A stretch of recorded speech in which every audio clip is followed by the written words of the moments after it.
Good morning and welcome team leaders as we spend a day together to focus on the best practices in workplace communication. As you know, the organization is going through a lot of transition right now. Some of this transition has been planned by our governing board with the new infrastructure put in place on May the 1st. But some of the transition has been unplanned as we've seen increased turnover from some long-term employees. It is critical that we as leadership take on improving our communication skills to provide a trusting environment where everyone knows their purpose and their role. Our communication team recently surveyed 3 stakeholder groups. The first group was your direct coaches on your team. The second group was you as team leaders, and the third was our clients. So your direct coaches report an absence of trust in you as team leaders and the organization as a whole.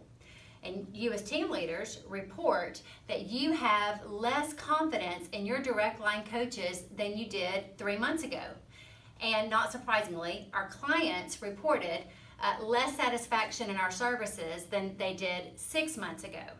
So, what if I were to tell you that there is a key to turn all of this around, to address the feedback that we have received and to improve in all areas? That key is communication, and we're going to spend our entire day on communication. I'm going to reassess those 3 stakeholder groups in 3 months and see if we see an improvement. I do want to point out the references here that I'll be referring to a good bit throughout the day. You have the full list of references in front of you with the agenda, but this is the name of the researcher and the title of the article that I will be referring to today. So Richard Daft, in his book Management, discusses how we as leaders spend actually 100% of our time in some form of communication. 80% of that is in direct communication, either one-on-one, face-to-face communication, telephone, email, or walking around and checking on your team members. That's 80%. And then 20% is at your desk completing reports or other documentation, which could be considered communication. So 100% of your time is spent on communication.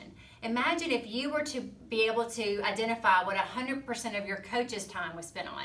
Wouldn't you want to train on that? That's why we're here, is that we know that communication is the key in the heart of what you all do. And so we're going to learn how to do that well. I think we've taken for granted that all of us are great communicators, and I think we all have strengths in communication, but we also all have a lot to learn. So I put together a toolkit for us that we're going to spend the entire day on today as we build communication skills. So before we go into this toolkit, I do want to talk about employee engagement for just a minute, because isn't that at the heart of everything we're trying to do? Don't we want our employees to be fully engaged, physically invested, mentally invested, and emotionally invested in the organization? Picture your most engaged employee. Now imagine if your entire team was comprised of employees equally engaged. I do believe that's possible, and with improved communication, Karen Mishra, in her article, Driving Employee Engagement, the Expanded Role of Internal Communications, she suggests that improved communications drives employee engagement so that employees feel empowered and that they want to perform for the organization and build healthy relationships with all of the organization's customers. So our time is well spent today. On this first tool we're going to learn, it is the importance of communication and a personal assessment of communication apprehension that Richard Daft provides in his book, Management, 9th edition. You know, Conrad says that nothing can be done without communication as far as organizational functions. Let's think about our own organization. No one would know who we were. They would not be able to access our programs. They could not access their coaches. You all could not check on your team members. We would not be able to communicate with each other throughout the day on day-to-day changes. We couldn't measure individual goals or program goals without communication. Communication truly drives everything that we do here as an organization.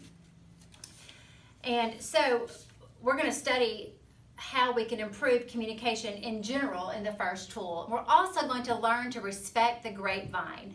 I know that we as leaders have wanted to eliminate the grapevine lately in this time of transition, but we can build a healthy grapevine where employees are getting good information as long as we are in turn providing valuable information as their supervisors. And Conrad suggests that that's the right way to do it because the grapevine's not going anywhere. Lastly, we're going to learn the difference between discussion and dialogue in this first session. This first session is our longest session of the day. And so we're going to learn how to have open dialogue with our employees. All right, secondly, this afternoon, we're going to turn to the art of listening.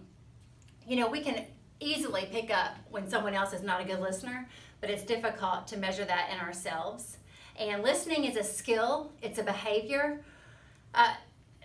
Daft suggests that we should be spending 75% of our time in listening when we are communicating, but in reality we only spend 30 to 40% of our time. So we're gonna learn specific ways to improve that on your team based on your team members' personalities and your own personality. Our third tool is the approachability factor.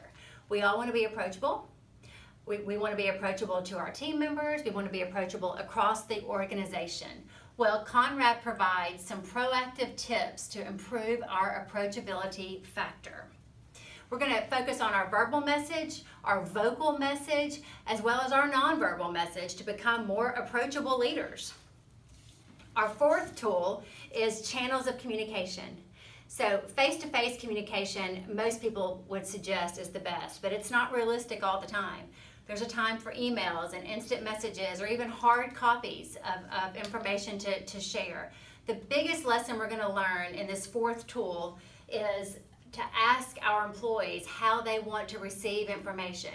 And Conrad suggests, when in doubt on how to communicate, always go to the face-to-face communication as opposed to electronic. Our last tool for today, save the best for last, is those difficult conversations. We're going to learn how to respectfully, honestly, and in a timely manner provide bad news to our employees. So, you know, we pride ourselves on being a family here at the organization, but there is such a thing as the mom effect, described by Jeremy Beakley. And that mom effect means that sometimes when you have these close relationships, you remain silent because you're scared to jeopardize that relationship. We're going to have a great day. Thanks for your attention.